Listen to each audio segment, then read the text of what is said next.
शोभा बहुत ही खूबसूरत थी। जितनी वो सुंदर थी वो उतनी ही ईमानदार भी थी। शोभा दिल की बहुत ही अच्छी थी और वो 12वीं क्लास में पढ़ती थी। उसकी क्लास में एक लड़का था जिसका नाम था सुभाष। वो मन ही मन उसे बहुत चाहता था। सुभाष अक्सर शोभा के छोटे मोटे काम कर दिया करता था। बदले में जब शोभा उसे मुस्कुरा कर थैंक यू कहती तो सुभाष शोभा को ये कहता था, अरे प्लीज़ मुझे थैंक यू मत कहिए, आखिर हम दोनों एक ही क्लास में पढ़ते हैं, हम दोनों दोस्त ही हैं। दोस्ती में नो थैंक यू और नो सॉरी। तब शोभा मन ही मन में सोचती है, अरे वाह, इसने तो बातों ही बातों में मुझसे दोस्ती भी कर ली।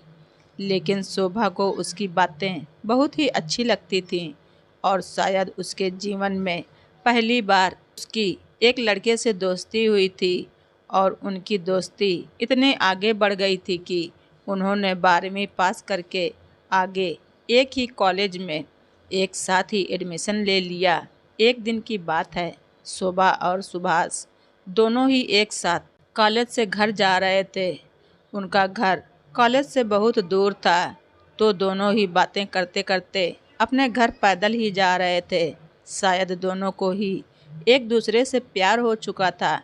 तभी अचानक रास्ते में ही जोरदार की बारिश होने लगी और दोनों को एक पेड़ के नीचे रुकना पड़ा। पेड़ बहुत बड़ा था, इसलिए बारिश की बूंदें छन छन कर उन दोनों के ऊपर गिर रही थीं और उनके कपड़े पूरी तरह से भीग चुके थे और वो दोनों एक दूसरे से बिल्कुल सट के ही खड़े हुए थे। अब सुभाष से बिल्कुल भी रहा नहीं जा रहा था और वही हाल शोभा का भी था कि जैसे सुभाष को कुछ कहने का इंतज़ार कर रही हो। तभी सुभाष अपने आप पर काबू न रख सका। उसने शोभा को प्रपोज कर दिया।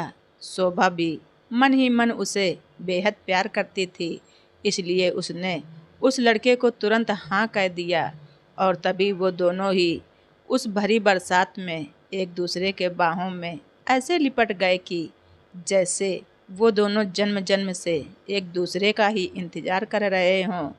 और शाम तक वो दोनों वहीं खड़े खड़े प्यार की बातें करते रहे।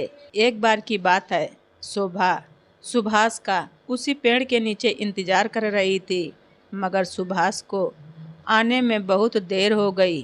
तभी शोभा उससे बहुत नाराज़ होकर कहती है कि तुम्हें आने में इतनी देर क्यों हो गई, मेरी तो जान ही निकल गई थी। ये सुनकर सुभाष बोला कि मैं तुमसे दूर कहाँ गया था, मैं तो हमेशा तुम्हारे दिल में ही रहता हूँ। तुम्हें यकीन ना हो तो तुम अपने दिल से पूछ लो। सुभाष की इस प्यारी सी बात को सुनकर शोभा अपना सारा गुस्सा भूल गई और वो दौड़कर सुभाष की बाहों में लिपट गई। एक दिन दोनों उसी पेड़ के नीचे बैठकर बातें कर रहे थे। शोभा पेड़ के सहारे बैठी हुई थी और सुभाष उसके बगल में लेटा हुआ था।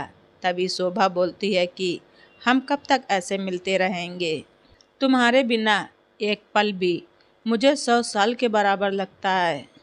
अब तुम मुझसे जल्दी से शादी कर लो, वरना किसी दिन मैं तुम्हारा इंतज़ार करते करते इस पेड़ के नीचे ही मर जाऊंगी। तभी सुभाष ने झट से शोभा के मुंह पर अपना हाथ रख दिया और बोला, शोभा तुम ऐसी बात मत किया करो, अगर तुम्हें कुछ हो गया तो मैं भी तुम्हारे बिना जिंदा नहीं रहूँगा। फिर वो कुछ सोचता हुआ बोला कि तुम चिंता मत करो, मैं जल्दी ही अपने घर वालों से तुम्हारी और अपनी शादी की बात करूँगा। धीरे धीरे काफ़ी समय बीत जाता है। एक दिन की बात है, वो दोनों उसी पेड़ के नीचे बैठे हुए थे। उस समय सुभाष का चेहरा उतरा हुआ था। शोभा के पूछने पर वो बहुत उदास होकर बोला कि शोभा, मैंने अपने घर वालों को बहुत समझाया पर वो लोग हमारी शादी के लिए तैयार नहीं हुए। उन्होंने मेरी शादी कहीं और पक्की कर दी है। ये सुनते ही शोभा का कलेजा फट सा गया। उसका मन हुआ कि वो ज़ोर ज़ोर से रोए, मगर उसने अपने आंसुओं को छुपाते हुए कहा कि मैंने तुमसे सच्चा प्यार किया है और मैं तुम्हें कभी नहीं भूल सकती। सुभाष बोला, प्लीज मुझे माफ़ कर देना।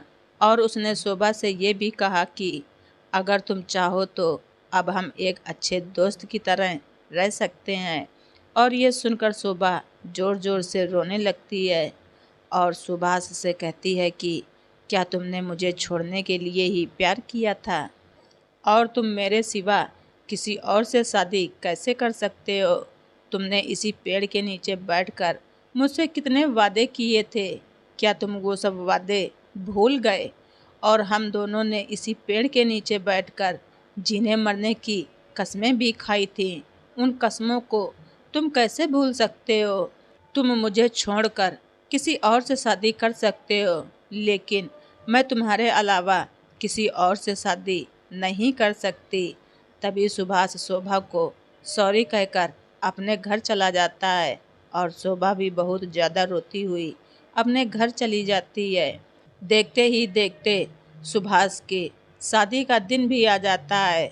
सुभाष भी अपनी शादी मजबूरी में ही कर रहा था, क्योंकि उसके घर वाले उस पर बहुत ही ज़्यादा दबाव डाल रहे थे और उसके पापा ने ये भी कहा था कि अगर तूने उस लड़की से शादी की तो उस लड़की को और उस लड़की के घर वालों को हम बर्बाद कर देंगे। इसलिए उसने अपनी शोभा को शादी करने के लिए मजबूरी में मना ही कर दिया। मगर ये बात उसने शोभा को नहीं बताई थी और शादी के लिए अपने घर वालों की बात मजबूरी में मान गया। और आज के दिन सुभाष की शादी होने वाली थी। तभी शोभा के पापा रोते हुए बड़ी मुश्किल से सुभाष के पास शादी में ही पहुंच जाते हैं और रोते हुए सुभाष के सामने घुटनों के बल बैठ जाते हैं और उसे अपनी बेटी की लिखी हुई एक चिट्ठी पकड़ा देते हैं। सुभाष उस चिट्ठी को खोलकर पढ़ता है। चिट्ठी में पढ़ते ही उसकी आंखों के आगे अंधेरा सा छा जाता है और उसकी आंखों से इस तरह से आंसू निकलते हैं जैसे कि कहीं पर बादल फट गए हों। उस चिट्ठी में लिखा था कि जानू, तुम्हें तुम्हारी शादी मुबारक हो। शायद इस जन्म में तुम मेरे नहीं हो सकते, तो क्या हुआ, मैं हर जन्म में तुम्हारा इंतज़ार करूँगी। और हाँ, कभी तुम्हें मेरी थोड़ी सी भी याद आ जाए तो तुम उसी पेड़ के पास आकर मुझे याद करना। मैं तुमसे मिलने ज़रूर आऊँगी। मुझे माफ़ कर देना जानू। अब तुम्हारे बिना मैं इस दुनिया में एक पल भी नहीं रह सकती। इसलिए उस पेड़ के पीछे वाली खाई में कूदकर मैं अपनी जान दे रही हूँ। तभी वो चिट्ठी पढ़कर सुभाष आंखों में आंसू लिए उसी पेड़ के पास भागता हुआ चला गया। और जब वो वहाँ पर पहुँचा तो उसे पेड़ के पीछे वाली खाई के पास लोगों की बड़ी भीड़ लगी हुई थी। मगर अचानक ही उसके प्रेमी ने ये भी कहकर उस खाई में छलांग लगा दी कि जानू रुको, मैं भी आ रहा हूँ तुम्हारे पास। और ये कहकर वो भी उसी खाई में कूद गया। ये देखकर वहाँ खड़े सभी लोग हक्के बक्के रह गए। तभी सुभाष और शोभा के माता पिता भी वहाँ पहुँच जाते हैं और सुभाष के खाई में कूदने की खबर सुनते ही उसके घर वाले बहुत ज़्यादा रोते हैं और उन्हें बहुत ज़्यादा पछतावा होता है कि ये सब हमारी ही वजह से हुआ है। काश हम अपने बेटे की शादी उसकी पसंद की लड़की से करवा देते तो ऐसा कभी नहीं होता। ये कहते हुए वो सब बहुत ही ज़्यादा दुखी होते हैं और फूट फूट कर रोने लगते हैं। दोस्तों, आप सभी लोगों को हमारी ये दर्द भरी कहानी कैसी लगी कमेंट बॉक्स में ज़रूर लिखें। चैनल पर नए हैं तो सब्सक्राइब करना ना भूलें।